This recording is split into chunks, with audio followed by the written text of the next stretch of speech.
वंदे भारत एक्सप्रेसवर दगडफेक करण्यात आली आहे। कल्याण नजीक पत्री पुलावर ही घटना घडली आहे। दगडफेक करणारा तरुण सनी कांबळेला आरपीएफनं ताब्यात सुद्धा घेतलेला आहे।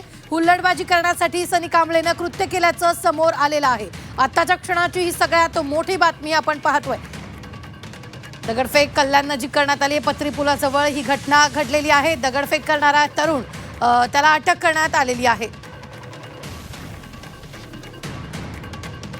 या संदर्भात ताजे अपडेट देत आहेत आपले प्रतिनिधी आतिश भोईर। आतिश, काय झालंय? आहे वंदे भारत जी एक्सप्रेस जी आहे ती ठाकोली आणि दरम्यानच्या इथे सिग्नलला थांबली होती। त्यावर तिकडची जी पत्रीपुल्ला राहणार जी मुलं आहेत, सनी कांबळे म्हणून जो मुलगा आहे त्याला जे प्रवासी जे होते त्यांनी पाहिलेलं होतं की ते दगड मारलेले आहे। त्याच्यानंतर जे आरपीएफ आणि जीआरपी जे आहे त्यांना कळवलं की गाडीवरती दगडफेक करण्यात आलेली आहे। त्याच्यानंतर आरसीएफचे जे पोलीस कर्मचारी आहे तो सनी कांबळे म्हणून जो मुलगा आहे त्याला अटक करण्यात आलेली आहे आणि कल्याणच्या रेल्वे जो कोर्ट आहे तिथे त्याला हजर देखील करण्यात आलेला आहे। आज सकाळची ही घटना आहे। वंदे भारत जी एक्सप्रेस जी आहे ती मुंबईवरनं शिर्डीला निघाली होती आणि त्याच दरम्यान जी कल्याण आणि ठाकोली दरम्यानची ही घटना आहे।